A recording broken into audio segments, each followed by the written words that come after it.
Welcome everybody to Two's Company, Three's a Podcast, Newcastle's #1 film, TV and gaming podcast. What makes conspiracy theorists think they're special enough that the government would want to spy on them? My name is Dylan, and as always, with my co-host Mitchell, and you better get your palindromic numbers and your Einsteinium ready while you watch your Vince Vaughn prison thriller, because it's time for 2C3 Pod Red Luftballons!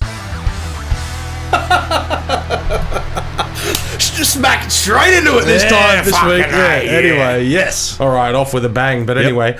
I'd rather knit baby booties with pink yarn than hit people for no reason. I don't know where you're pulling these from, man. I've got no fucking idea what that quote is. That's Vince Vaughn in Brawl in Cell Block 99. Okay, I would assume that it would have something to do with your little opening 2017. because you said Vince Vaughn fight something rather in your little whatever spiel it was. Anyway, yeah. Welcome everybody to Two's Company, Three's a Podcast. It's a wonderful Wednesday. We have a stacked news episode for you today, but I'm especially looking forward to Friday's episode because do you know why, Mitchell? I'm not sure, Dylan. I haven't been working on it for hours. Oh, well, I haven't. I literally haven't. But, no. Actually, I have. I have been working on something. Really? So that also took me. But why would you do it for Friday's episode? What makes it any different from any other Friday that we do? Just imagine that we have party poppers. We are hitting our number 100th episode. That's right. Yeah. Make sure to stick around and, come back on Friday for Friday's episode because 100 is going to be a fucking cracker. Yeah. And I haven't never put this much effort into an episode before and I'm excited about it. Yeah. Also a little bit scared as well. Are you scared? Oh, okay. Well, you know Fridays are my baby. Yeah, that's right. And the amount of effort I put into, I'm like, I hope somebody likes it. You know? So, no, Friday's going to be an absolute cracker. So wherever you're listening to us, thank you for doing that, but make sure it's your preferred platform. We are everywhere you could find us. Podbean, Spotify, Apple Podcasts, and of course, YouTube. Yep. And also make sure you head over to social media, Facebook, Instagram, and Twitter. Just search at 2C3Pod. Give us a follow, give us a share, give us a like, and all of that jazz on all of those platforms. And we do have some very special patrons to shout out at the end of the episode. But if you want to be a part of that exclusive TCT pack list, head over to Patreon as well. We've got 3 affordable tiers, all with different benefits, but primarily the same. They all give you early episodes. So if it is Wednesday where you're listening to this, or when you're listening to this, that's right, you will have access to our 100th episode early. So if you do want early episodes and additional bonus content, head over to Patreon right now. Absolutely. Yeah. But of course, if you wanted to support the show in any other way, Apple Podcasts, give us 5 stars. We'll read out any kind of review that you write as well, regardless of what it says or if it has anything to do with us. But that helps us immensely as well. But not only that, PayPal. Yes. Do we have any new reviews this week to read out? I have not checked. Oh, okay. I've been too busy focused on Friday's episode. So fair enough. Yes, absolutely. Gear up for that one. But PayPal as well. Two's Company 3's a podcast at gmail.com. Yep. Every dollar you do comes straight back into this show. And those dollar dues would be greatly appreciated as well because we're thinking about doing something special because it's 100. Ooh, 100. Shall we announce that on the 100th episode? Since yes, indeed. We had a 30-second business meeting recording to this. Exactly. Like, yeah, that works. Yeah. Oh, I kind of want to do this. What about this? Yep, sweet. Done. Yep, done. Yeah, exactly. That's how we do things. We'll announce that on Friday's episode. So, I mean, if you're listening to this one in the future, jump forward one episode. Yeah. You'll hear the big announcement there, but we've got to leave a little bait and tickle out there. That's right. Listen, as much as we like to spend our own cash on giveaways for our wonderful patrons and listeners, of course, of the podcast, yes, for sure. One thing I also do want to eventually save for using our patron support as well is a new chair. Oh, for you. For me? Yes, because I hate the fact what's wrong with the one I found on the curb? It sinks. And when I'm making when I'm making the images for our thumbnails for YouTube, head over to YouTube. We've got hours and hours and hours and hours and hours and 75 subscribers now, which is I know. We're getting there. Yeah. We're getting there. We're almost near the money. I noticed that, like, I'm kind of propped up on this chair, and you're kind of slumped all the way down. Like, I know, and it's very disheartening for somebody who's 6'4". I know, like you're sitting in a baby chair. And I look at all the thumbnails, and I'm like, man, I look like a fat, tiny bastard. Like, well, I wasn't going to say anything. Oh, exactly. Well, maybe we won't make it to 100. Don't worry, we'll get there. Oh, fuck yeah, we are. But anyway, Wednesday. Yeah. This is the last Wednesday of the... Oh, no, sorry. Second last Wednesday of this current format that we've been doing. Yeah. Because next week we will have news and what we've watched. But then after that, we're back at the theatre, baby. Yeah, baby. Oh, we're going to the cinema. So, I'm so geared up. So 2 weeks from now, there will be...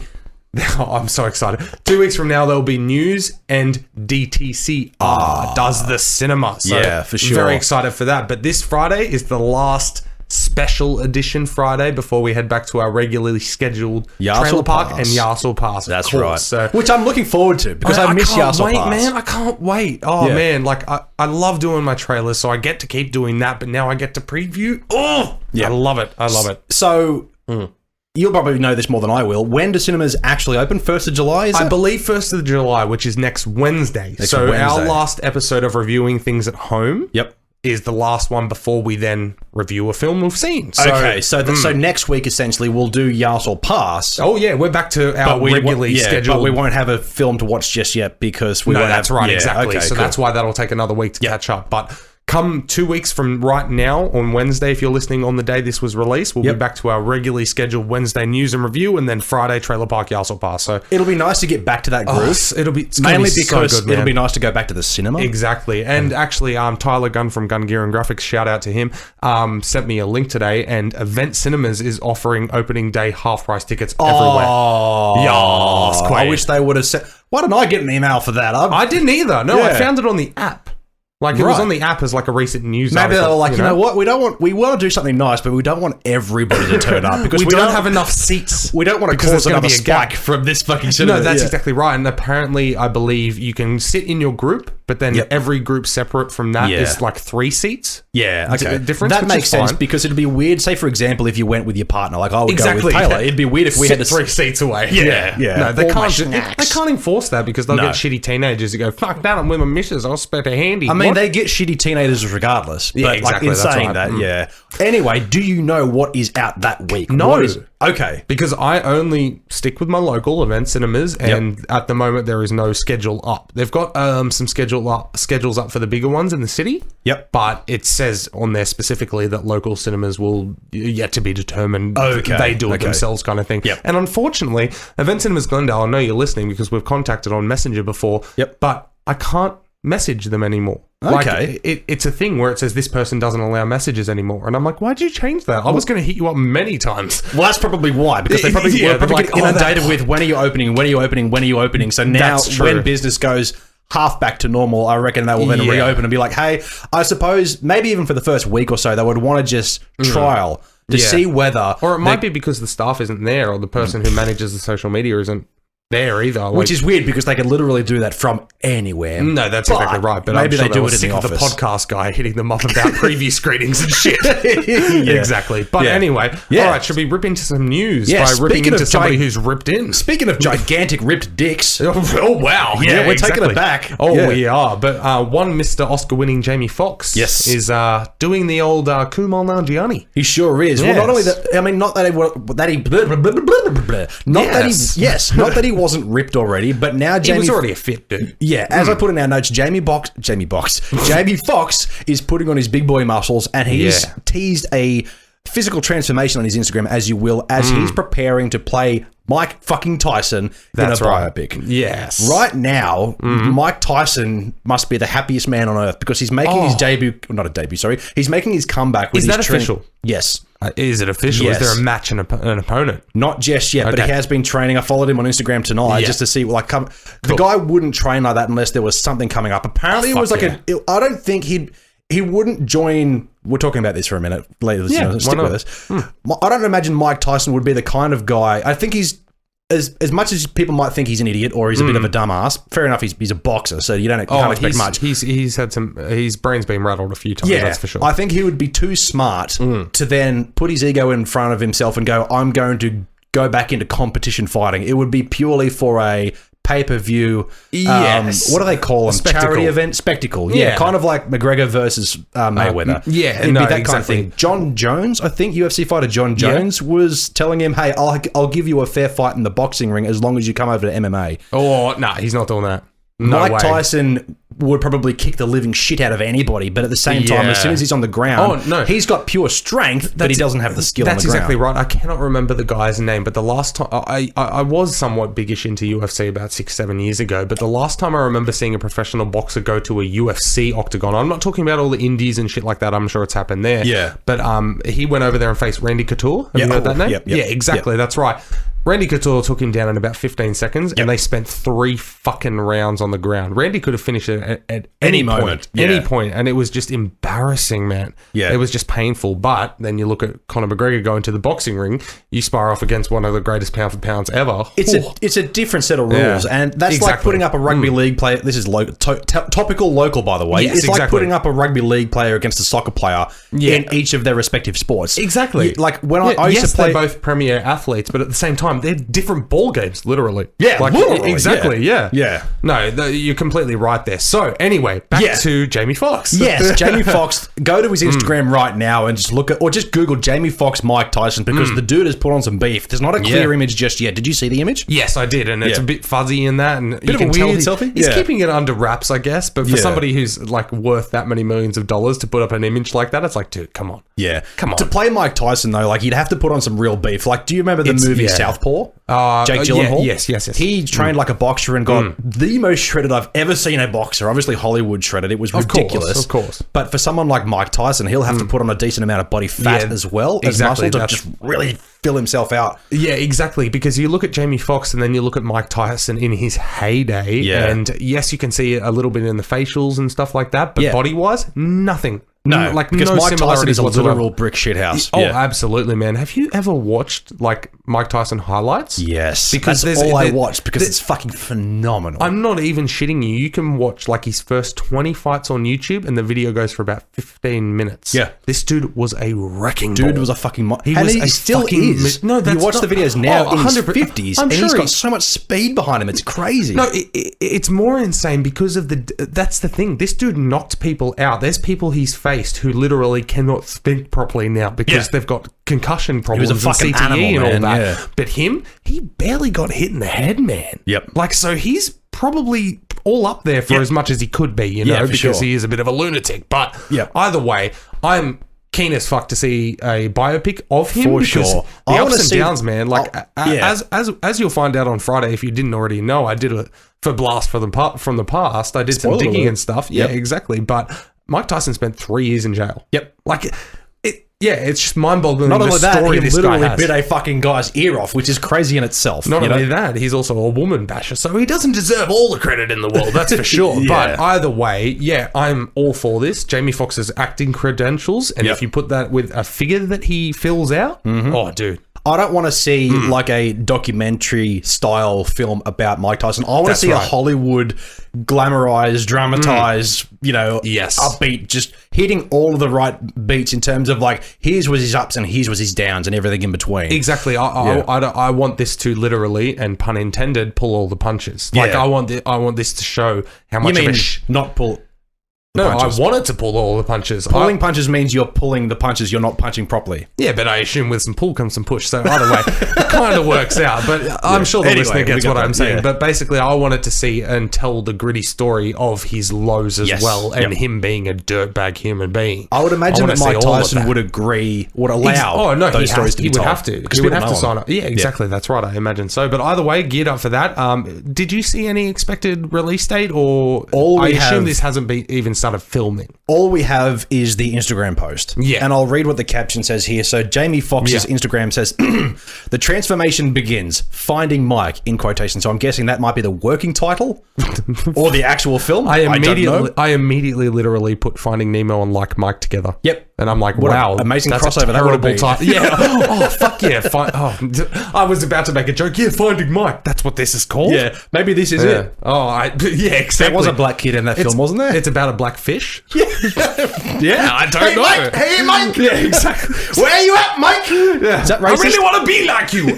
I don't know if it is, we apologize, but if it is, whatever. Anyway. It is no secret that I have been pursuing the Mike Tyson biopic for some time. People always ask me when it is going to happen. Things have finally lined up. A few months ago, we started the journey.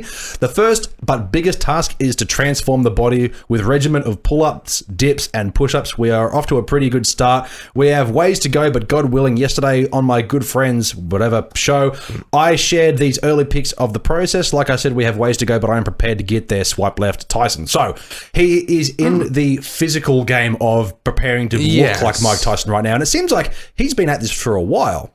Going off that. He's been wanting to do this for a while. It does seem like that, but also that last line took me for a curveball in the sense that, has this actually been greenlit?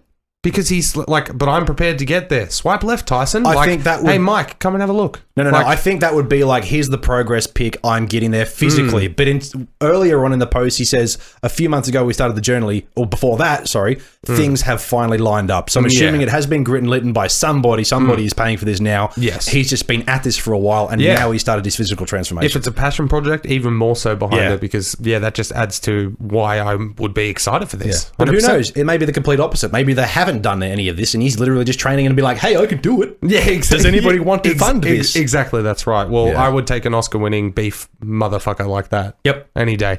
Yeah. For sure. All right, moving on, man. Another one that you... thank you for doing the notes this week as well. That's all right. Another one that you added. Yes. And I'm, like, really... curiously excited about this. Okay, so I've put in the notes here as well, specifically pure, unadulterated nightmare fuel. That is Animorphs, ladies and gentlemen, is getting its own movie. Now, you in the audience, do you remember Animorphs? Was Animorphs international? Like, I don't know. Yeah. Either way, that shit scared the fucking living shit out of me as a kid. Oh, man. It was terrifying. I don't know why, because I was and always have been and still am a pussy. But Animorphs? Well, I wasn't going to say anything. All right, I'm a fat fucking short pussy. I get it. But Claude's in here. But Animorphs, I don't know what it was about it, but I loved this show, man. People loved it. I fucking loved it. It was definitely a product of its time. So those who aren't familiar with Animorphs, I may butcher this, but you may be able to give a better spin on it because you're big of a fan. But get into Animorphs essentially is a popular children's book series about a group of people who can transform from humans to animals and vice versa. Is that right? Yes, exactly. Yeah. That is 100% correct. I cannot remember why they have that ability or not, but I only owned, I think, one or two of the books because I've never been a reader. I'm a visual kid. Yeah. I was a visual kid. And we have a podcast about movies. Exactly. Yeah. Do you remember the book covers, though? Like, because you might have seen them in the school library. You used to be able to move them, and they had that film on it where you could transform them. You move it, and you see the step-by-step of the person being a person standing up, and then all of a sudden they're a duck. Like, they're never a duck, but...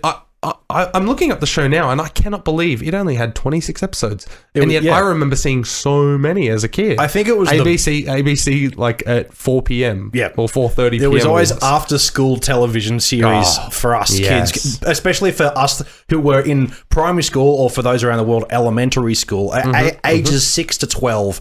You know, after school premiere in the 90s and early 2000s. Yeah. Essentially, you know, so... No, that's exactly right. But I just remember being absorbed by it. And at the time, 98, 99, when this was coming out and it was fresh, the graphics and the special effects to me were amazing. Pun intended. For a children's TV show, they probably were pretty good for its time. And I look back now and I remember I watched things that I watched as a kid and I was like, wow, this is rudimentary as fuck. Oh, absolutely. But back then, and as a kid, I didn't care. That's right, exactly. Wallace and Gromit episode 1 is the worst claymation I've ever seen, but it is adorable. Exactly, and I love that's right. But you look where that went as well with the other specials following it. Yep. Oh my God, I love that so much. Yep. But there's actually, you need to remind me off air, but there's a claymation thing coming out like in the next 12 months that I saw and was like, holy shit, that's made for Dylan. Like I saw it. Oh, I should have saved it. But either way, Animorphs. I am so excited to see how bad this is going to be. It's going to be woeful, man. It's going to be woeful, even with the special effects that they have now. Like, oh man, look at it zipping up the IMDb charts. It's gone up 3,500 positions on popularity because there's this announcement of there being a movie about it. But man, so it ran from 98 to 2000. There's only 2 seasons, but yeah. I'm super keen for this, man. It looks like here. So I remember her. It looks like this has been in the talks, especially with rumors around Universal Pictures since 2015. So for the last 5 years, people have been trying to get this off the ground. It says here it was formally announced in June 2020. Film would be produced by Scholastic Entertainment and Picture Start. So the same production company that made the originals are back making the film. So I don't think this is going to be a global phenomenon. I may have been, kind of living under a rock, but I don't remember hearing all the fucking demand behind this. I'm not sure if I've been living under a rock, but hey, I'm not complaining because I've come out from this rock and I'm going to get an Animorphs movie. Yeah. Well, hey, people people our age are now in the film industry making movies. Yeah, that's so maybe we've had people our age have been holding on to this since 1999, being like, one day I'm going to get a fucking feature film out of this. I just love the idea of the guy who started it when he was 17 as an intern at a production company and worked his way all the way up, and now he's the 7-figure CEO, and he's like, Animorphs movie. Yeah. Who's in? What? Animorphs movie. I coin it. Yeah, and there is a budget. Make it for me. I've been working at this fucking thing exactly for 10 years to get to this point where I can say Animorphs. See that guy picking up the trash? You're fired. You're not getting your movie. But I am. Yeah, exactly. Animorphs movie. Yeah. But, so Animorphs is on the way for anybody who remembers Animorphs. It was fucking, as I said, pure unadulterated nightmare fuel. Oh. That shit, for me, scared the crap out of me. But no, I mean, it was fine. I absolutely adored it growing up, and I was just captivated by it. But at the same time, when you've got an 8 or a 9-year-old brain, those kind of things really stick with you. Oh, yeah, for sure. Like, seriously, did you ever watch Degrassi, The Next Generation? No, I think I missed that one. Yeah. Oh, man, that was some real heavy shit for like an 11-year-old Mitchell after school. There was chicks having abortions and shit and drugs and stuff. Like, yeah, I know. Okay. It was like a teen drama, and I remember every time, because it was on ABC, they would have a presenter from ABC come out beforehand and say, just so you know, this episode of Degrassi Next Generation really does touch on some sensitive topics. And if you're sensitive about abortions and drugs and things like that, and it'd be like, just let you know that you might want to grab your parents to watch with you. Like that kind of, like, this is an afternoon TV show that's delving into topics which you will not understand for at least 5 to 6 years. Exactly. And I just remember watching it and I was hooked to it and I got invested with it. That was the show that Drake was on. Oh, yeah, I definitely didn't watch that. Avery Bell, I think his name is. But started from the bottom, now he's where? No, exactly, that's right. But I remember when Drake first came out with like a song and became notable, I went, I fucking recognize that guy. Is that Jimmy? Is that Jimmy? I think that's Jimmy. And I Googled it. I was like, Jimmy Degrassi. Holy shit, that's Drake. Yeah. Like, yeah, his name was Jimmy. And I just remembered that for years. Yeah. I would ask you what his real name is, but at the same time, I don't fucking care. No, I think I just said it, Avery Bell. I think. I don't know. I'm going to throw that to the old Google machine and find out. But yeah, Animorphs the movie. If you haven't seen Animorphs, just Google it. Have a squiz at what they used to do. Yep. And what you're going to see in 2020 visual effects. I can't wait. And to that CEO out there who's making 7 figures now, congratulations on getting the movie you wanted for the last 20 years off the ground. Well done. Nobody asked for it. But Avery anyway, Bell. Did you get it? Is that him?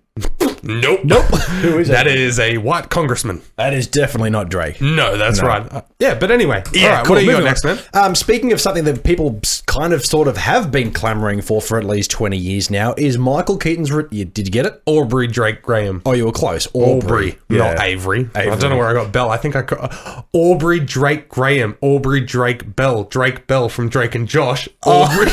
You're getting your Nickelodeon all mixed up, man. Are they Nickelodeon? I have no idea. Yeah, I believe Degrassi Next Generation was on Nickelodeon for a while. Yeah, they all seem the same. Exactly. But anyway, yeah. Yeah, speaking of things that people have... hotline bling. That can only mean one thing. Sorry. Anyway, what was I talking? I completely lost my train of thought. You were talking about a particular guy who played a large battered-winged man. A battered-winged man? Yes. Oh, damn, I ruined my own joke from Friday. Hey, I liked it. Stay tuned for Friday. Anyway, yes, so the world has been clamoring for Michael Keaton's return as the Batman. Fuck yes. For a while now, saying that he's an older gentleman. He could have played the Dark Knight essentially in Zack Snyder's version of Batman, because he was supposed to be an older, grizzled, experienced Batman. Michael Keaton would have been discussed that. I think we have. No, I don't think we touched on that as like a potential replacing Ben Affleck, because Ben Affleck had already come and gone by the time we started the podcast. Maybe I didn't discuss it because I always thought about it. Yeah, is it like that would be great? No, exactly. Anyway. Yeah, no. But yes, so it has been rumoured and at this point almost confirmed, I believe, that Michael Keaton will return as Batman in the upcoming Flash movie, or the Flash movie being written and directed currently by Andy Muschietti of It. Oh, of course. Yep. Absolutely. Man, okay, so out of everything that the Flash has done in regards to the DC universe and the crossovers and the multi-episodes and all of those kind of things, this is the first thing that I'm like, I might have to check that one out. Like, this is a film though, because is it? No, that's right. So this isn't another episode of the Flash with Grant Gustin, whatever his name is, the guy who plays the Flash in the CW series. This is the actual The Flash movie. Oh, so is he playing the Flash? That guy? No, this is Ezra Miller from Justice League and from Dawn of Justice. He's back as Flash. Okay. So he was... So, are you familiar with Ezra Miller? There was a video of him beating up a woman a little while ago because she was pissing him off. Oh, that's right. Yeah, because he looks like a stuck-up little turd. Yeah, but at the same time, just leave him alone. Yeah. No. Two sides of the coin, everybody. It's a very fine line there. Yeah. But you can Don't see do it both on ways. video or at all. Anyway, why not? After that, it seems like he hasn't been fired from The Flash, which is cool. Okay, yeah, and that's fair. I think the guy like Ezra Miller is artistic enough to be able to put on a good performance because in Justice League, after being directed by Joss Whedon to just be a complete fucking nutball idiot in that film, getting a director like Andy Muschietti, I think, is going to be a really good...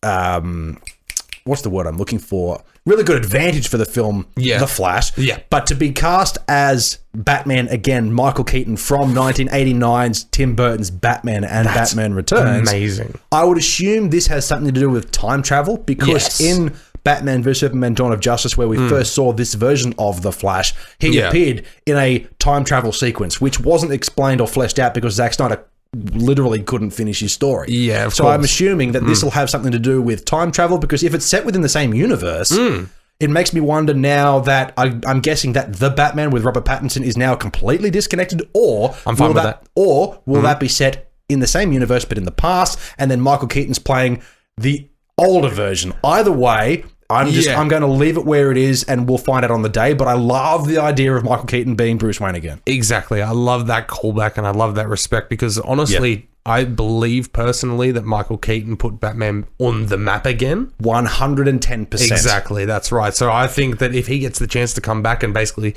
pay homage to himself, to himself, absolutely, I'm all for that. But in regards to like a time travel type situation, which would make sense for DC Flash, superhero, anyway. yeah, exactly. Has he thought about reversing the Earth's gravitational pull? No, that's Superman's job. Oh, are you sure? Because, I don't know, man. I feel like that's groundbreaking because why don't scientists discuss that would work? Yeah, well, exactly. I mean, just saying. Just spin it the other way and we all go, you know, like... Maybe it's already happened and it could only ever happen once. Although, but it's saying that, like, there's always that rumor... You know, that happened at the end of Justice League. You haven't seen Justice League, have you? No, we talked about this. Yeah. At the very end of that, there was At the very end of that, there was an Easter egg scene, basically end credit scene of the Flash versus Superman having a race. They're going, okay, first to the other side of the planet or to the East Coast wins. And there's always that rumor of who is faster, Superman or the Flash. Canonically, essentially, apparently, that the Flash is essentially faster than Superman. It would make sense, considering that's his power. That's his thing. Superman can literally do anything else. So exactly. Give him this one thing. Exactly. They don't show what happened. They just go, and then that's the end of the credit. Oh, right. Okay. Like, they're not going to... Spoil it, dude. I was totally going to watch that. No, you won't. So, yeah. But who knows? Maybe they turned time backwards in that race, and that's what fucks up the whole time continuation. And here comes Michael Keaton. Michael Keaton comes walking in with no pants like in Birdman, and he's like, "Oh yeah, what the fuck? I'm the Batman." Anyway, by the way, I was Yeah. just going to say there's an expected release date for this 3rd of June 2022. So we've still while. got a ways to go, but. Less than 2 years away to potentially see Michael Keaton as Batman. Take my money now. Like, simple as that. I know people were a bit upset about Michael Keaton's portrayal, or actually casting choice as the Batman in 1989's from Tim Burton, because he wasn't an overly big, bulky guy, and he was also known as a comedic actor at the time. Exactly. Michael Keaton is a fantastic comedic actor if you haven't seen any of his work. But, I get that. At the time, there would have been a bit of controversy about that, but look what happened with Robert Pattinson. Yeah. Exactly. And we could be looking back 20 years from now going, remember when Robert put him back on the map? Yeah. After that whole Ben Affleck debacle? You know, like something like that. Even in that too, like every iteration of Batman we've had, except for maybe George Clooney and Val Kilmer. Yeah. Each Batman we've had. Yeah. I know you haven't seen Justice League. Have you seen Dawn of Justice, the 3-hour version? Prior to that? No. Ben Affleck's Batman is fucking insane and probably one of, if not the best on-screen Batman we've ever had. Yeah, so it's probably good to clarify to any new listeners that I haven't seen Ben Affleck's Batman. Yes. So me making jokes is just because he was a comedic actor sometimes. Yeah, so he was. There's a bit of criticism there. But also, you mentioned that about Michael Keaton and everyone back in the late 80s going like, oh, but he's known as a comedic actor. How can you do this? Pretty sure Batman had a wacky, crazy TV show for many other years on whatever network it was, with Adam fucking West going, Capel, and that was massively popular. Exactly, that's right. And you're criticizing them going, oh, he's a new Batman, but you can't have him, he's a comedy actor. Yeah, in a dark film anyway. Exactly, that's right. But even though, like, fair enough, people may have thought certain things or had certain opinions about Michael Keaton at the time, he did play a good Batman, and those films were magnificent in their own right. Absolutely. Sequels, less so, but like, there's still enjoyment to be had if you're 10 years old. Exactly. So for Michael Keaton, though, now he's an older gentleman. He's still a phenomenal actor, and he's got a bit of a unique lisp about him, which I fucking love. Oh, dude. For him to return as Bruce Wayne, I think it's perfect for him. Absolutely. But this dude, I feel like, has aged like a fine fucking wine in regards to his talent. And I'll be honest as well, he's still fucking handsome as shit, dude. Oh, yeah, for sure. He's such a handsome dude. But, like, no, I'm all about this, man. Basically, Michael Keaton is one of those actors where I'm like, yes, I'll watch that. Yeah. Simple as that. Yeah, for sure. But I looked up The Flash on IMDb, and they've got this little, video about upcoming things and stuff like that. Completely forgot that was a thing. Oh, Black Adam. I totally forgot. So soon enough, I'm going to look this up because this is something I wanted to include in the notes, but I completely forgot about it. But just so the listeners can understand what I did, I lifted up my laptop because there's a little clip on IMDb, and the still from it is Dwayne Johnson as Black Adam. Am I saying that correctly? Is it Black Adam? Yeah. Yes, that's right. So very soon... He was a villain in, is he in the, what's the dude's name's universe? The goofy Chuck guy. Shazam. He's a part of that universe. Is that right? I may get this wrong for DC fans out there because, as we've discussed, I'm a visual kid. I never really read the books or the comics, but I've seen all the movies. But Black Adam is essentially Shazam's nemesis. Yes, exactly. That's what I would thought. Yeah. But with the casting of Dwayne Johnson, The Rock, and also... Yeah, he's going to be a bad guy. And yeah, that's right. So essentially, his claim to fame, he's stated on his Instagram and Twitter and all of his posts about Black Adam and his involvement that he's going to be the ultimate anti-hero. Greatest movie he's ever done. He's so proud of this. His whole team is behind it, Yeah, exactly. It's the greatest thing. It's the greatest thing I've ever experienced in my life. I'm so excited for everybody to see this. That's a callback. You'll get it later. Where was I going with that? Yeah, so he's saying that this is going to be... Black Adam will be the ultimate anti-hero. So he's going to come... He's the kind of character that comes into the universe and does wrong for the sake of right, essentially. He will kill people for the sake of stopping an enemy or... A la Hancock, a la Deadpool. Those kind of people, So he's going to be an anti-hero, and I'm guessing there's going to be some back and forth between him and Shazam. Shazam is obviously... That film is aimed more directly at kids, but it's still a wonderful film. So the introduction of Dwayne Johnson, I think there's going to be a lot of comedic elements to it. The images that have been produced so far don't suggest comedic elements, but they're fan art. Yes. So, what he actually brings, what the what the costume will actually look like, I think will reflect more on the tone of the film, but we haven't seen any of that yet. But soon enough, I couldn't find it right now, but it's been all over Jason Momoa's, Gal Gadot's, Henry Cavill's, Ezra Miller's, and Dwayne Johnson's Twitter and Instagram pages that there is a DC fandom event happening fairly soon, which I believe will reveal more about Black Adam. Yeah, well, it is one of the ones in the pipes that should be here sooner rather than later. Like we spoke about The Flash just then, and that one's still another 2 years away.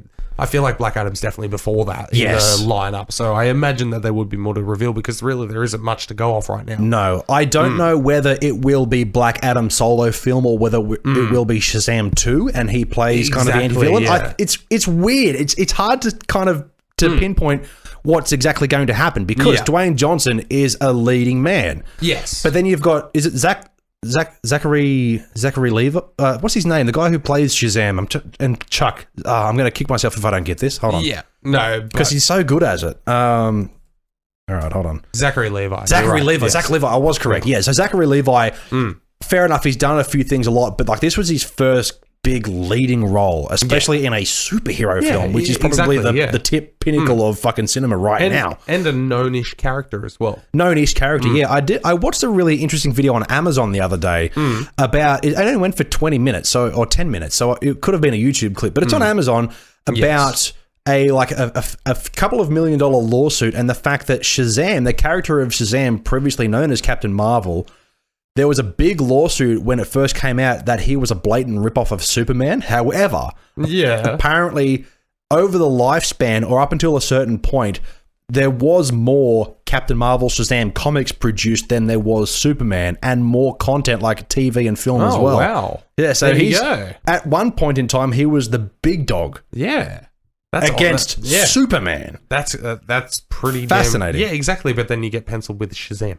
Yeah. Yeah, exactly. What a fall from grace. But as far as I can see on IMDb, we're looking at December next year. Yeah. For we Black shall Adam. see. No, exactly. I That's know right. that Dwayne but- Johnson is still pumping himself up to be the biggest film ever. God, yeah. Oh no, I'm sure it will be, and I'm sure it'll make $1 billion at the box office. It's got a Christmas release date next year, so that's always a prime time. But it does say on here it's a spin-off from Shazam. Yeah, so spin-off. So so exactly. not direct sequel. It's I feel like in the world of Shazam, we've had Shazam, we'll have Black Adam, and then we'll have Shazam 2 where they collide or something like that. And we still have Wonder Woman. We've still got Aquaman. We've got the Flash. Whether they're still, I would imagine they're still going to the Batman. The Batman, yeah. I'm assuming that they may have learned. I know that we've talked about a lot about the idea of keeping these films separate, but I have a feeling that if they're going to continue producing DC films, they will then reconnect eventually. I feel like there will be Avengers style. They'll take their fucking time. No, exactly. That's right, and I'm okay with that if it's as long as it's a slow build. But also the Batman, I really want that to stay private. So do I. Yeah. I really want that to stay separate from the world. But anyway, we've gone through 3 topics so far, so we may as well keep ripping into them. Yeah, for sure. So moving on from Michael Keaton returning as the Batman, I did want to say that one more time because it gives me warm and fuzzy feelings. Yes, it does. Weta Digital, are you familiar? No, I am not. Please explain. Weta Digital is a film production company started or founded by, what's his name? Peter Jackson. Yes. Famous director of the Lord of the Rings films and many other things, including The Hobbit. Bad Taste. What? Bad Taste. I don't get His it. first feature film. Is that what it's called? Yeah. Yeah, And right. it's fucking crude and violent as fuck. That makes heaps of sense. You need to watch it, dude. That's cool. Yeah, so Peter Jackson has he launched Weta Digital, which is a groundbreaking visual effects studio in New Zealand, which is why Lord of the Rings was filmed there, and it was so fucking good. New Zealand has an amazing reputation for amazing visual effects and artists coming from New Zealand to produce Hollywood blockbuster films, which is fascinating, but it's fucking awesome. Yes, absolutely. Recently Peter Jackson has sorry, get a burp.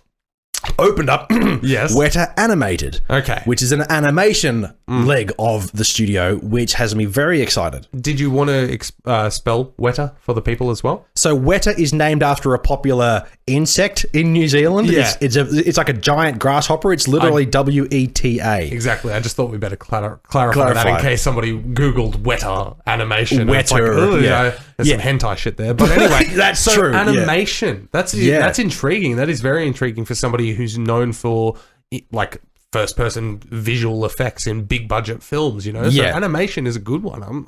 I'm excited. I like that extra tangent and tentacle he's going to throw in there, you know? Like, for a little while. I got hentai on the brain, dude. I know, it's fine. You were trying. I see what you were doing. So Weta Digital is responsible, as I said, for the Lord of the Rings movies, but also providing a lot of the visual effects and working with James Cameron on Avatar. Yes. So we know that they do fucking phenomenal animation, computer-generated imagery work, CGI work. Yeah. For them to create a new studio primarily focusing on animation, I am very much looking forward to whatever they produce because a little while ago, before the podcast, I was like, oh, another studio, because we've had Pixar who have been crushing it. And then we've got DreamWorks as well, which has also been crushing it. And then we have Illumination, which is like the Illumination! Yeah, which at first I fucking hated, but after a while, every time I was at the movies seeing that trailer where the little minion goes, and Illumination, I was like, that's adorable. Exactly. And I fell in love with Illumination Studios. You still haven't Studios. seen any of the Despicable Me or Minions, have you?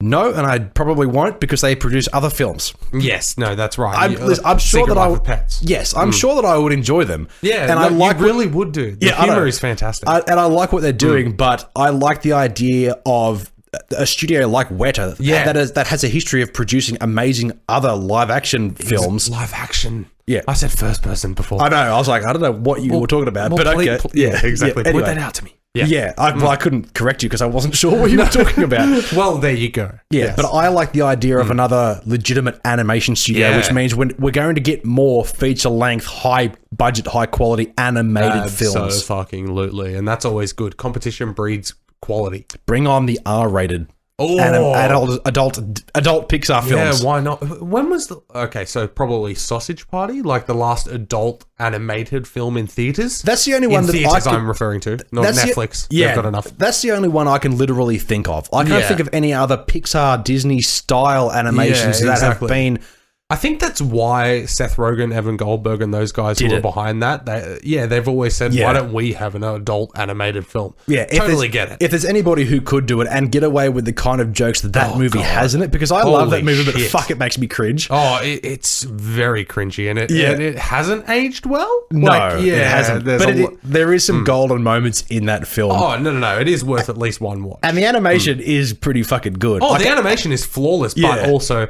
we do need to remember the behind-the-scenes issues that they had on there, and those poor fucking animators. God damn it, they got abused. Yeah, for sure. But anyway, guess we're moving on into other news. I'm not going to say positive news, but we do like to celebrate these people, that's for sure. Yes, that's right. So moving on to our obituary of the week, essentially. We've got a double up, which is never good. Yeah, most recently, this week, we've had 2 unfortunate deaths in Hollywood. Yeah, absolutely. First one on our list is R.I.P. to the man, the myth, the legend, Joel Schumacher. Yes, indeed. I found this out today off a very distasteful tweet, which I don't have in our notes here. Oh. So Joel Schumacher is an amazing film director. Fair enough, he made some campy Batman films, but he's also done some phenomenal films in his time. You can probably pull them up. I was going to say, I know off the top of my head, St. Elmo's Fire, The Lost Boys, Phantom of the Opera. He wrote and directed that. I mean, if you got an issue with the dude, fuck you. That's right. But the tweet that I saw today, I'm not going to say this verbatim, but I don't remember, but it was like, RIP to the guy who brought you bat nipples or something like that. Oh, that's what they were highlighting. Why that? It's a costume designer, which probably even wasn't his idea for starters. No, he directed a fucking Batman film. At the end of the day, yes, as the director, he would have the final say. But who gives a fuck? Yeah, are you joking? I never cared.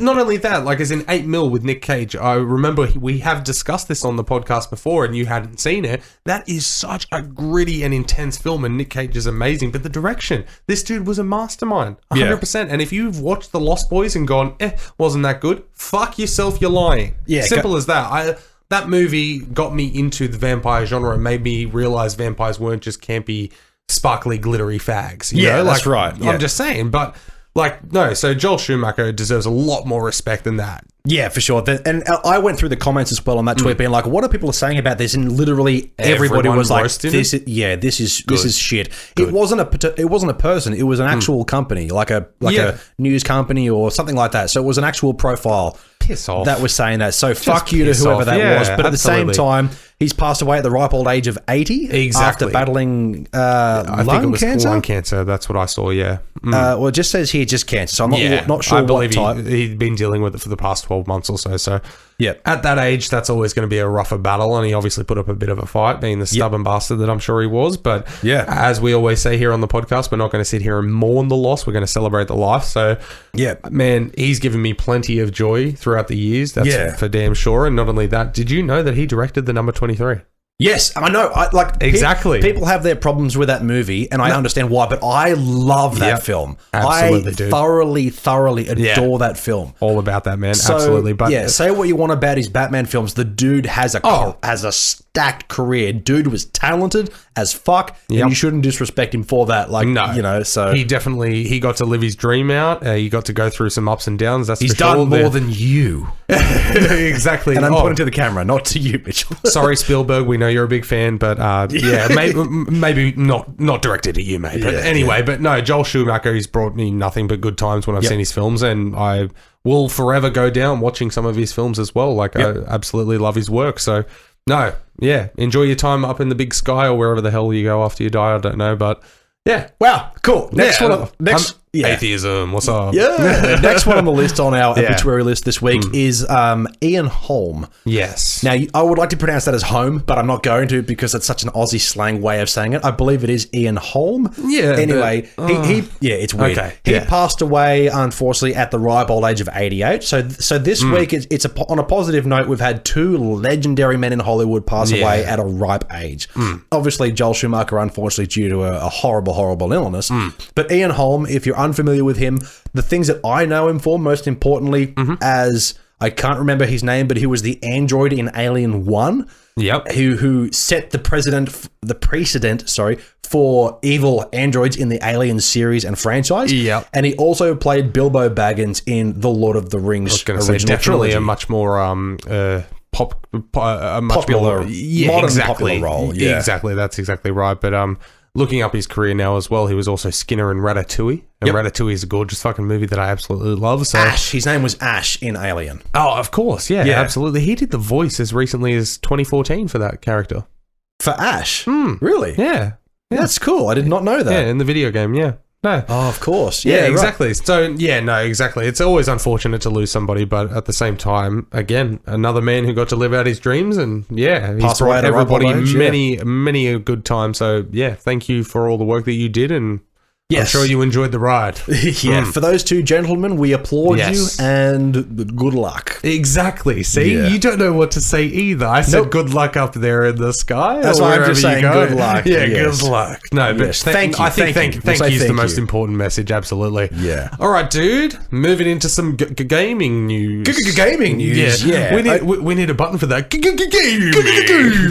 Yeah. We wouldn't use it all that often, but that would be cool when we do. Right. All right. Yeah, fuck yeah. So the big ticket item of the week, there was two that I had on the list. The first one was simply just TwitchCon being booted, well, actually being canned. Yeah, booted, it had already been canned, the Swedish version or whatever it was, so we knew the big one was coming. America's still fucked up at the moment, so we apologize to any Americans listening, but that's right. At the same time, I mean, it's still just, it's just crazy over there. So things like this getting cancelled isn't like, oh my God, what? No, big shocker. That's right. Even talking about it right now took too long because it was simply like, we fucking get it by now. Exactly, that's right. You could have said this months ago or now or in 3 months and I'd be like, oh, fair enough. Yeah. But the big ticket item that I wanted to include, which is a very interesting piece of news which came out today as of this recording being the 23rd of June, is that the rival video gaming or just streaming platform, the rival to Twitch called Mixer, owned and operated by Microsoft, is closing its doors and it's shifting all of their current partners to Microsoft Gaming.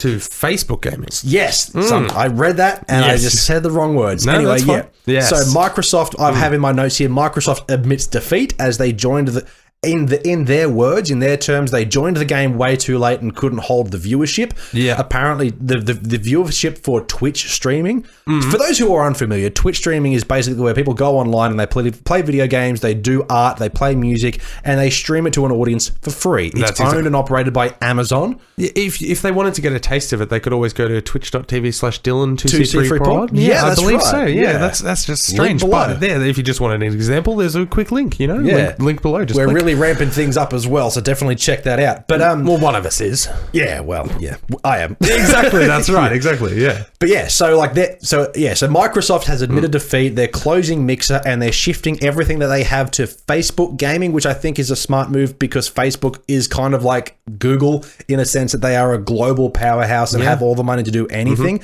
They admitted defeat in the way that they joined the streaming game way too late and they paid out big dogs in the field like Ninja and a few other big streamers to come to their platform, and apparently due to according to their records and reports that the viewership was not even like a tenth of Twitch. It just woeful, did not hold it. Absolutely woeful. Somebody like Ninja on Twitch, I can't remember his exact numbers, but for example, he was like best friends and streamed all the time with Tim the Tatman. Yep. Tim the Tatman still now, even after leaving Fortnite, which was his biggest draw at the time, still garners 38,000, 40,000 views per stream. Yeah, which is massive. Exactly. For like I'll get about 3 or 4. Exactly. But imagine that. But 40,000, watching you eyeballs at live for hours at a time, you know? So Ninja would always be up there as well in that realm. When Fortnite was in its heyday, he was pushing 100,000 live. It's fucking massive. I remember him switching to Mixer and I was like, oh, sweet, I'll download it to just have a look and see what the stream setup's like and all that kind of thing and stuff. And I think I saw him max out at 15,000 and that was in the first week. And ever since then, even lower. Even lower. I don't know I'm not familiar with Mixer in the way that whenever I used to play my Xbox, like it would always pop up in the apps, and I used to look at it maybe once or twice just to see what it was. Yeah. When I found out that it was a streaming service, this was at a time when I didn't really watch Twitch streaming. Yeah, I've been telling you. Yeah. Well, it was you that got me into it in the first place. I didn't really know what it was. Don't forget me when you're at the top. It'll take me 30 years to get there, and I never will. You never know. What was I saying?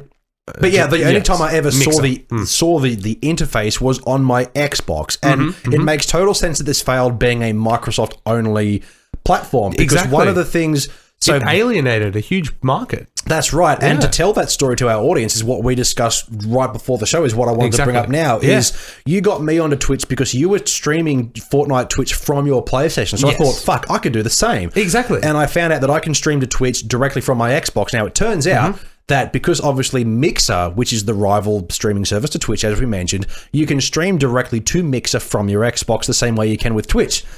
Can't do it exactly with a PlayStation. Honestly, when I heard this news, I was like, oh, Ninja's switching to a new up-and-coming service? Oh, that's awesome. I might start there because it's fresher, you know? There's like less of an audience. It might do the MySpace to Facebook transition. Exactly, less of a crowd kind of thing. And then I was like, oh, it's owned by Microsoft, so I can't, because PlayStation, of course, is Sony, Microsoft is Xbox. In saying that, the only other way you could circumvent that is to stream your PlayStation to your computer or PC and then export it that way, which is what most streamers do. Exactly, but when you immediately have an issue where someone says, I'd like to do that, I can't without going through hoops and loops and doopsy doops. And spending money. But not only that, I bet you can't even watch Mixer on your PlayStation, can you? No, that's exactly right. The only way I could watch was on my phone. I could on my laptop now, be able to find the website and stuff like that. But at that's the same another time, hurdle, isn't it? Also, it's a MacBook, so who the fuck knows what it can do, this piece of shit. But anyway, But either way, Mixer has taken the route maybe a bit slower than what Quibi is going through right now in the equivalence of a brand new startup per se. But I think it lasted a solid 12 months before they went, this really isn't working. So the tweet...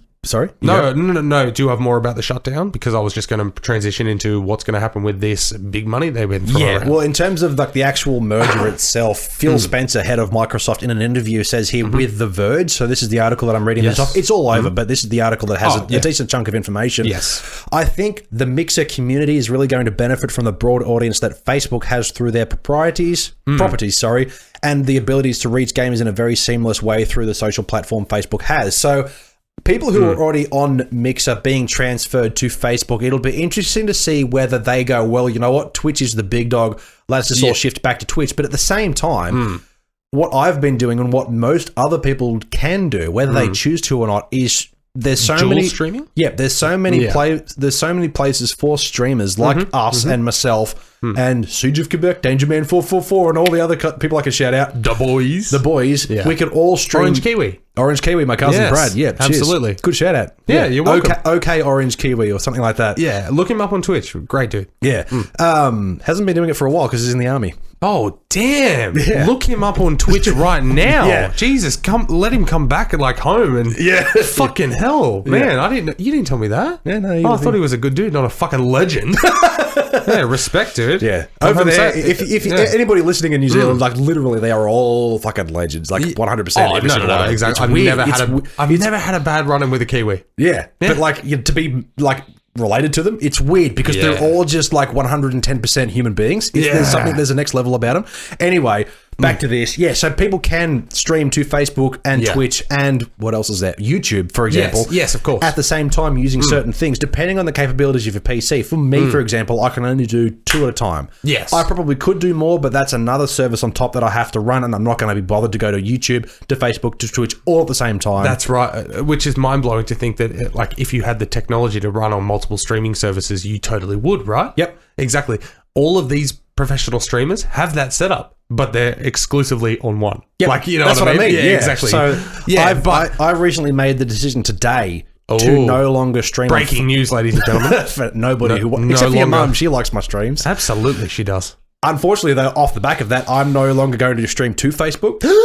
Reason being, it doesn't get anywhere. It doesn't do anything. Fair. I'm just going to stream directly to Twitch because that's where everybody goes. No, exactly. That's right. Honestly, man, if I came to you and said, all right, dude, I see you set up, I see how you're going and stuff, I want to start doing this more as well and we can do it together, blah, blah, blah, I would honestly say, but I want to do it through YouTube.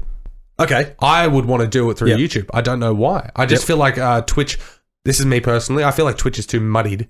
There's just too many. There's just too much competition, That's what I mean. And especially with the whole COVID, because like last week where people were like literally people were telling you to not do things. Yes. Now, like even me included, like we really ramped things up because like for me, it wasn't because of COVID. It was because I had a week off for my wedding. So I was like, you know what? I'm going to stream for an entire 2 weeks. And I did. Yeah. And good honeymoon, Taylor. Yeah. But 1,000 other people, probably 10,000 other people are all streaming as well. So, I think the right time will be in about 6 to 9 months when people go back to work. Yeah, exactly. That's right. When people don't have to be stuck at home, there'll be a lot of quitters. Like all the podcasts out there that I haven't been doing it since before the lockdowns. Yeah. They will probably quit. Yeah. Because they won't have time. Whereas we just like to manage our time terribly. Yeah. Simple as that. But we always stick to a schedule. That's right. Yeah. But either way, the most important thing for me coming out of this is now we know Microsoft. They got pockets as deep as they want to be. Yeah. So they can flush their money down the toilet trying to get this going and go, you know what, it didn't work, that's fine. That's right, they did. And reportedly Ninja got signed on for $30 million over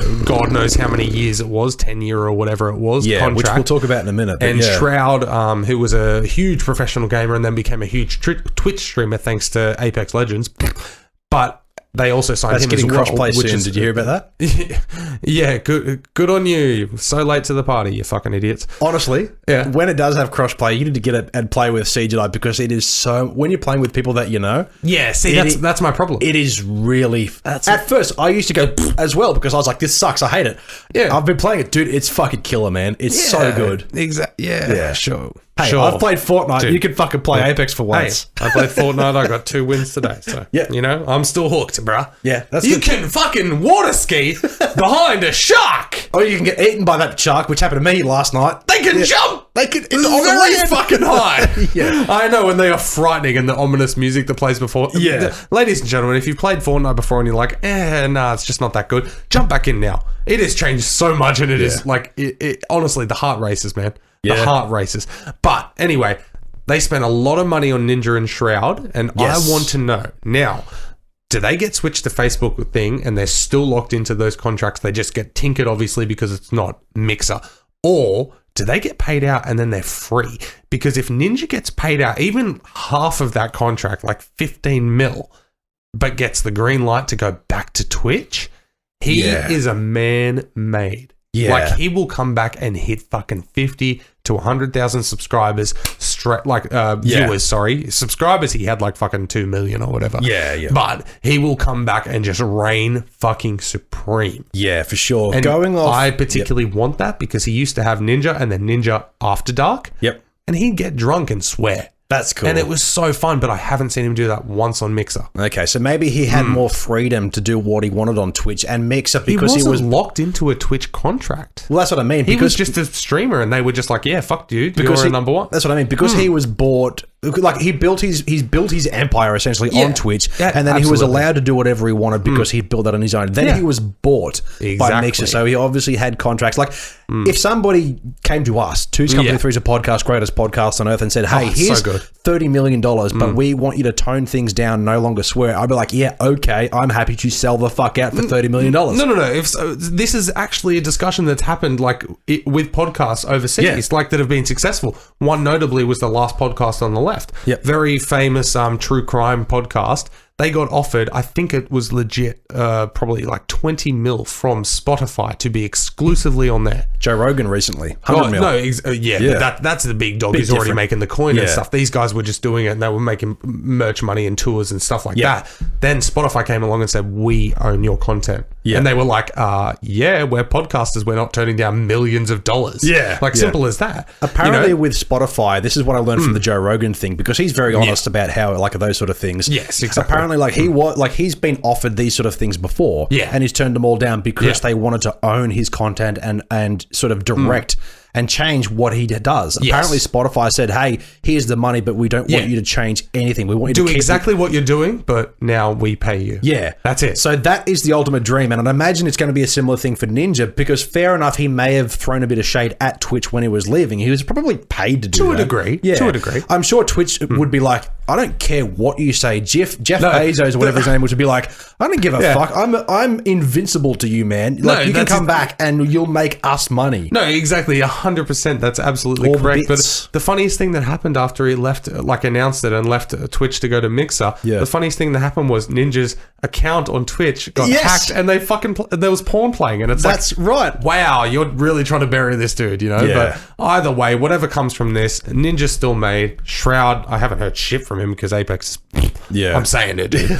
But either way, Microsoft, they're not going to fucking lose anything out of this. I mean, not really. They lost some coin, but they're making coin, like that much coin every month. That's right. Microsoft pretty much own the entire PC gaming market. And if you don't realize what I mean by that, it's because you can't really game on Apples or that's right. So every person who plays PC games as well as Xboxes, they dominate the gaming market, and then you've got Sony. Yeah. So there's four players in the market. Nintendo are not even close. They've got their own thing going on. Yes. Then you've got PlayStation, but then you've got Microsoft. Yeah. PC and Xbox, which is like a third of the fucking market. Exactly. So they're fine, regardless of where this goes. They just obviously wanted to try the streaming service out. Yeah, they gave it a good crack. They put the money behind it. They probably didn't do anything wrong. From my opinion, though, the thing that really just didn't set them apart was there was nothing different about it. It was the same. Other than very briefly looking at it on my Xbox, I never flicked through and decided to sit there and watch anything on it. I think I sat there and watched like 25 minutes of one of Ninja's first streams where he was at a festival doing it. Yeah. Something like that. Oh, I remember that. Yeah, exactly. And that's about it. But either way, Mixer's going to die July 22nd. Yep. And from there, you'll be able to see potentially Ninja on Facebook Gaming, so that could be a big get for them. Here's the rumor, though. This is the tweet that I saw from @PipelineGG that I wanted to bring in. So I don't think anybody really has this information outright, but rumor has it that Ninja left Mixer 326 days, so a little under a year after announcing his partnership with Mixer. He's now, after leaving Mixer, obviously, he's now been paid out his entire $30 million multi-year contract, which means that equates to however long the contract was to $92,024 on a daily rate. That's fucked. So if he's been paid out now... You wonder why he left? Yeah. Like, you wonder why he signed that? That's right. Like, if he's able to leave, if this is true, it's all speculation at this point, but if this is true, that he gets paid out the remainder of his contract, which is fair and probably in writing. Yeah, no, there's probably a clause for that, yeah. And he is now able to go wherever he wants, because I don't think that means... The rumor that's coinciding with this also is that he doesn't have to stick with Facebook Gaming. Apparently, he's been set free. Yeah, if he's been set free, welcome back to Twitch. I'll be watching first stream. Fucking in saying that, will Facebook Gaming then be like, hey, you've built this relationship with Mixer, we're going to come and try with us? Well, that's the thing, because Facebook is fucking enormous. So they're not going anywhere either. They've got nothing to lose. Whether they'll directly compete with Twitch, probably not, at least for a while. It just doesn't sound right. No, but to keep him and the other big dogs on their side, I think will at least help them in some capacity. But in saying that, it didn't help Mixer. Exactly. It's a risky proposition either way. But see how you didn't remember the other big dog's name, Shroud? Yeah, because he plays Apex. I never heard of him until you mentioned him. Exactly, because he plays Apex. But anyway, so... Yeah, was there anything else you wanted to touch on gaming-wise? Or no, that was it. That was the big interesting one. It'll be interesting to see what happens with these things from now on, but Twitch will stay fine. One sidebar, like just one news topic that came up during the week. I do not want to get into it. I just want to quickly say, Chris D'Elia, you fucking disappoint me, you piece of shit. Is that 70s show? No. Okay. I don't know. But also he does as well, Danny Masterton. Yeah, piece of shit. Exactly. Both of those guys, go fuck yourselves. I'm not talking about you, but you don't deserve it. Cool. Mitchell. So disappointed. What have you watched? Rick and Morty. I finally finished Rick and Morty. Okay. And Rick and Morty was Rick and Morty. Yep. Tell me everything about it. Well, there's nothing to tell because it's Rick and Morty. Like, you can't sit there and go through play-by-play of an episode. Remember that moment, because it's Rick and Morty. It's so bizarre in that. And if you get it, you get it. If you don't, you don't. Simple as that. But it's still one of the best animated adult TV shows I've ever fucking seen. Yep. One of the best TV shows, honestly, ever. Dan Harmon, fucking genius. Justin Roiland, both amazing. I will just say, out of this back five that we got given on Netflix over the last few weeks, my favorite was the one where Rick impregnates a planet. Yep. And there's that was super weird. Those clay That was people. fucking weird. And then he fights Zeus. Yeah. Like, see, somebody who hasn't heard, seen Rick and Morty, you're going, what the fuck is that? But if a Rick and Morty listener would be like, yeah, I get it. Yeah. That's the thing. Like, when I watched those episodes, because I've saw them all, but unlike you, I didn't wait until they were all out. I kind of watched them week to week. Yeah, well, I got to sit there and binge them, which is great. Yeah, which I think is a better way to go about it, because when it came time for me to say or talk about Rick and Morty and my experiences on the podcast, it was difficult because it was like, it's your typical Rick and Morty. No, exactly. That's right. It's hard to objectively review something which is so subjective in its content. Exactly. And Rick and Morty is so meta for itself that these episodes were just as funny as any that I've ever watched of Rick and Morty.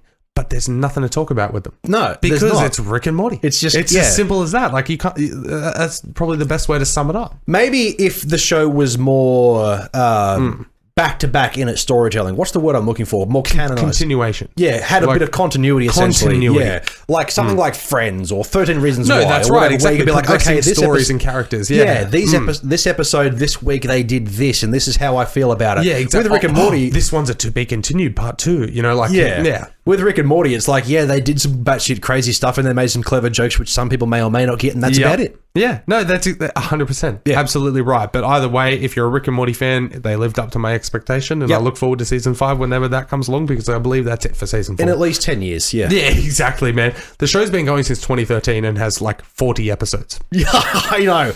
But Dan Harmon and Justin, you fucking bastards. You can rewatch them though, can't you? Fuck you can always I've rewatched the first 3 about, I don't know how many times, but same. Yeah. Exactly. It's just that good. Yeah, so I watched Rick and Morty, had a great time, of course, and Yeah, cool. And have you watched anything else? No, that's about it for this week, man. Short list this week. Okay, cool. No.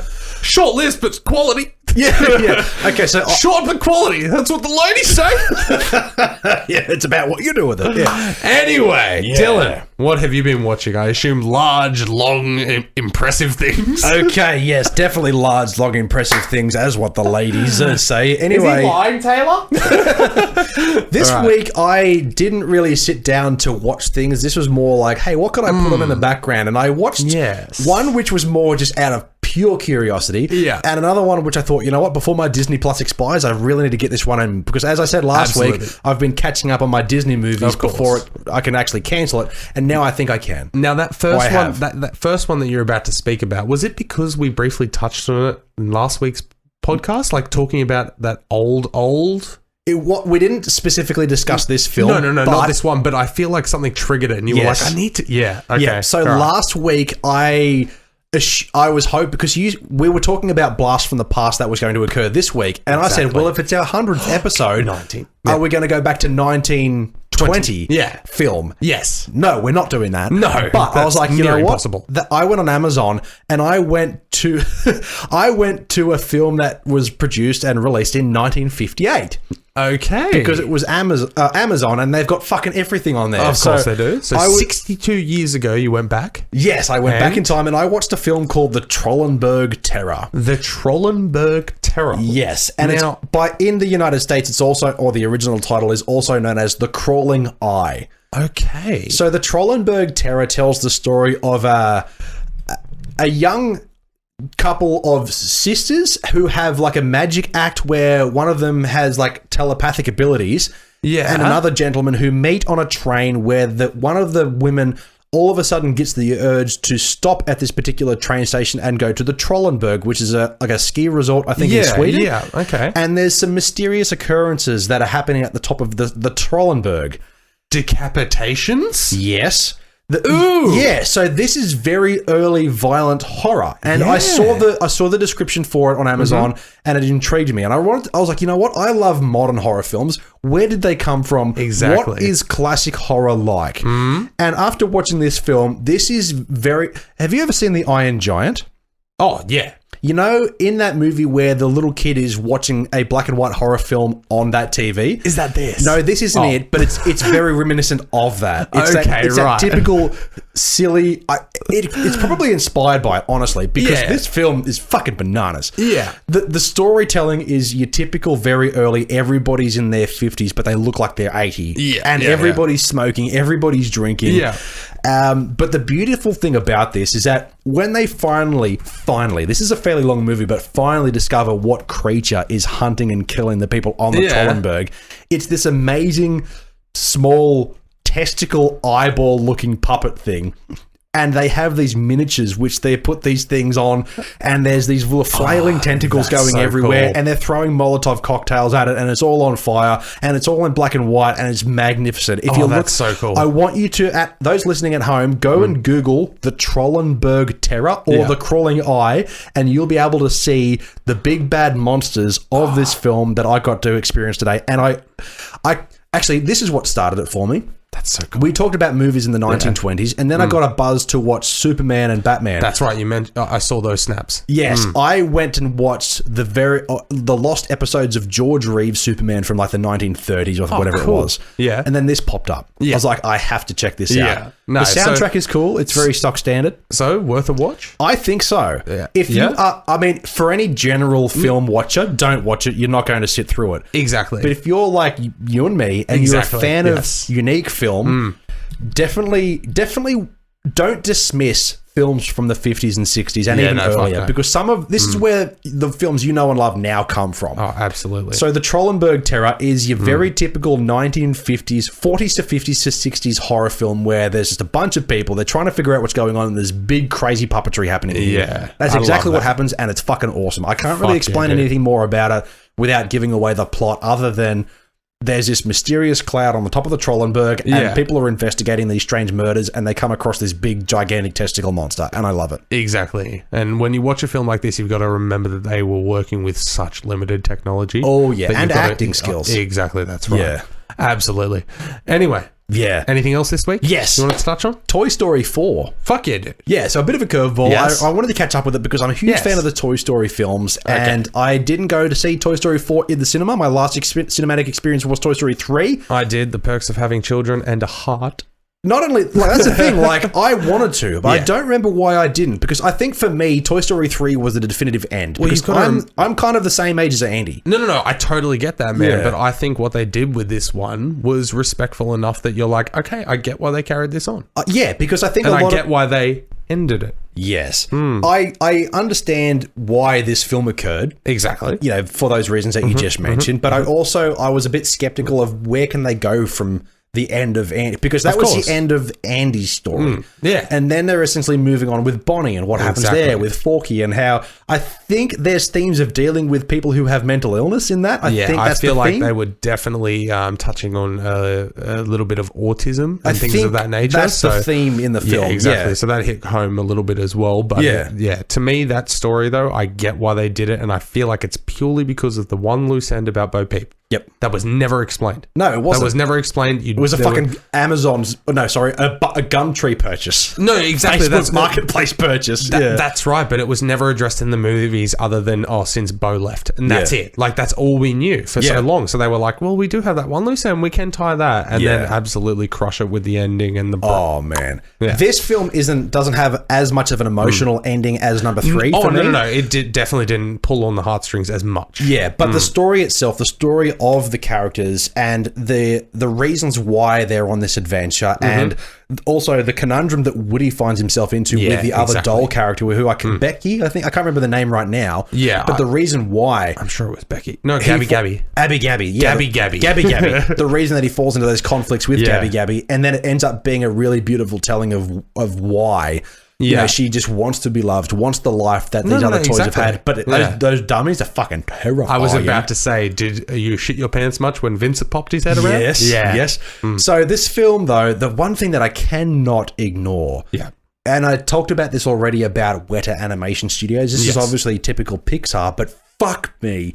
The last Disney movie the last Pixar movie that I watched before this was Toy Story 1 a few weeks ago. Yeah, and? The quality of the animation between number 1 to this is just mind-boggling. Oh, it is.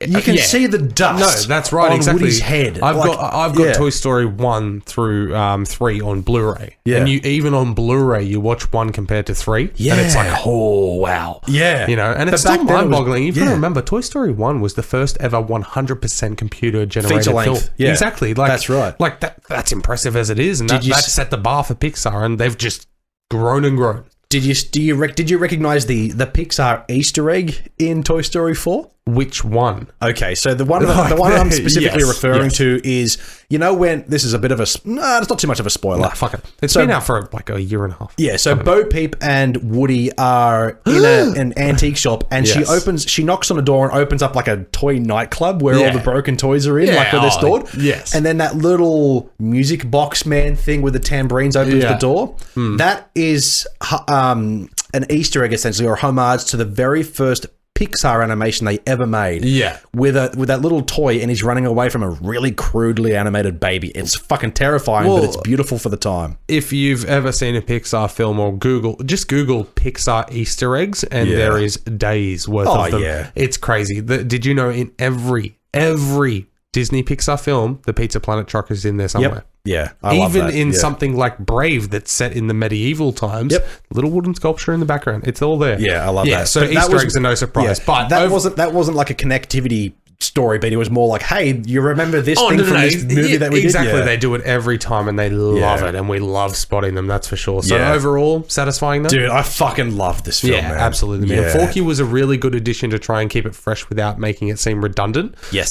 So like there was another purpose towards it, and gave Woody a journey that was different from the journey he's already had with his previous child. Yeah, so that's right. I think it was respectful, and the ending to me was perfect for the ending, and that was definitely it. I think that was definitely it. They cannot do it again, and if they do, it is just for money, and Disney Pixar does not need to do that. People were rumoring that there would potentially be a spin-off telling the life of Gabby Gabby. But I think that could probably work in its own right, but it won't be anywhere near as big as Toy Story. No, I don't want a spin-off of Gabby Gabby, because then they've got to introduce completely new characters altogether. But there's a reason why on Disney Plus there's mini Forky episodes. I think that's what that makes sense. Yeah. I'm totally fine with that. Mini episodes, 3-4 minutes, like mini short films, basically. Yeah, I'm fine with that. They've done that before with Toy Story with the characters. I'm okay if they do little spin-offs like that, but no more feature films. You've done it. You've made an incredible now quadrilogy. Quadrilogy, yep. Is that the word? I have no... It is now. Yes. It is now. Quadragon. You've made an incredible quadragon. Quadragon, yes. But, so no. Absolutely. Yeah. So that has been what I've watched. And overall, I think that's been our show, Mitchell. That's been has it now? Yes. We're going off that, I'm assuming that's incorrect. No. Has it now? Oh, yes, it has. Okay, I'm ripping the Band-Aid. This has been our show, ladies and gentlemen. It's been a wonderful Wednesday. Gentle. Half and up. Anyway, what was I saying? That has been our show. I need to say that, otherwise I can't get into gear to actually close out the episode. It's still not in. I know. So what was that? That has... been our show. There we go. My name is Dylan, always with Mitchell. You can find us at 2C3 Pod, Two's Company, Three's a Podcast. Start at the end. I saw my name there. I was like, I was in the groove and I couldn't get out of it. You can find us on Facebook, Instagram, and Twitter, all at 2C3 Pod. Make sure you like, share, and subscribe on all of those platforms. Yes, absolutely. And wherever you're listening to or watching us, thank you so much. We just say this cliche stuff because we have to, but make sure it's your preferred platform. We are available everywhere at 2C3Pod. Just search that up. But of course, Podbean, Spotify, Apple Podcasts, and of course, YouTube. Pick some up. You can support the show most importantly as well. If you want to head over to tpublic.com and or Redbubble, we have brand new mugs, t-shirts, frig magnets. Yeah, frig magnets. Frig magnets, and of course, stickers as well. Head over there and support the show by purchasing something of ours. We very much appreciate that. Good. Every little cent that we get from them does certainly help. And we're not kidding. It's a little cent. So new merch out, so cop that. We do, of course, have Patreon. Yeah, cop that. Yeah, Patreon, 3 very affordable tiers. You can get early episodes, a sticker and stuff like this. There's a lot of bonuses on there and maybe a special episode just for you. But that's right. Of course, we do have some fucking people that we need to... You were playing that so straight face. I know, I just looked at you deadpan. We've got some fucking people.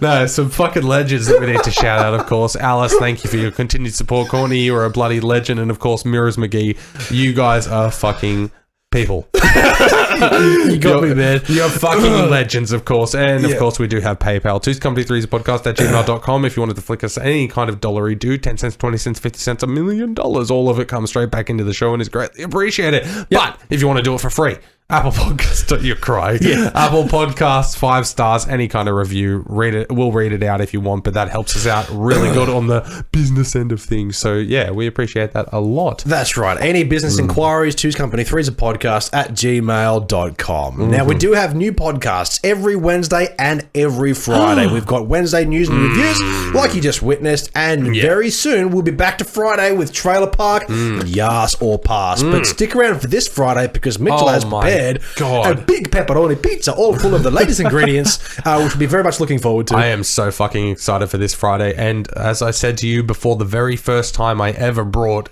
Blast from the Past to you, yes, I was incredibly nervous then, and this one is even more nerve-wracking because of the amount of effort I put into this, and it's episode 100, and I'm geared up. Okay, so fucking leave an Apple Podcast 5-star review, please. Exactly, yes. And please say, Mitchell, it was good. That's it, and I'll be Don't say it was fine, because you'll break the poor man's heart. No, exactly. You say it's fine, I'm like, oh God, what did I do wrong? Yeah. But either way, of course, every Wednesday and every Friday. You've just heard Wednesday. Thank you so much. But of course, YouTube. Make sure to head on over there, subscribe, like, do all that kind of stuff. Coming up in 2 weeks, we will be back to our regularly scheduled 4 videos every week. So make sure to ring the bell. That's right. Now, if you do want to follow on us on Twitch Gaming, of course you can if you feel inclined. Links are down below, but most importantly, follow at twitch.tv/Dylan2C3pod, all one word. Yes. And of course, Mitchell as well if you want the occasional Mitchell_TCTP if you want to. I streamed the other day because of Fortnite. Yeah. And that was fun. I got a solo victory online, which was awesome. Awesome. I've never done that on stream. Well, no, I have, but nobody was watching. Oh, wait, nobody was watching this time either, so don't worry about it.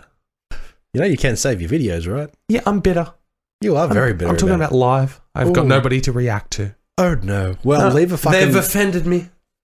They've offended me. Anyway, one more thing you can do that's free and supports the show. Yep. Tell someone. Yes, please share. Simple as that. Yeah. Like, as in, we like to think we're the number one in Newcastle, but hey, we are. So, tell more people. We want to be the number one in Dungog as well. Yeah, we love Dungog. Thank you, everybody, for tuning in. My name is Dylan, and as always, with my co-host, Mitchell. And do not forget, we are Two's Company, but you are the podcast.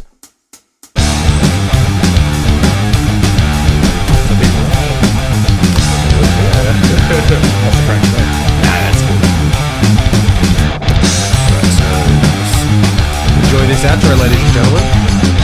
Maybe episode 100, Dylan's prepared something special. I have prepared something special. But don't expect too much difference.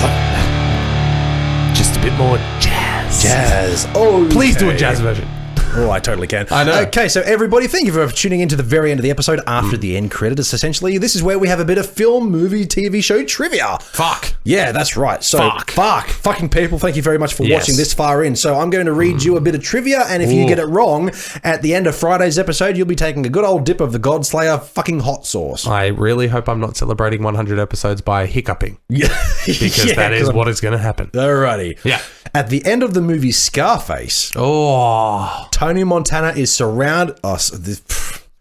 just say any line you know from Scarface.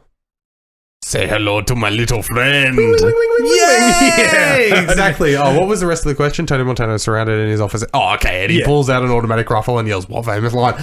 Ooh, absolutely. There we go. Back on the board. I've tied it up again. Can you take the lead on Friday? Find out. Yes, Elsie. Friday.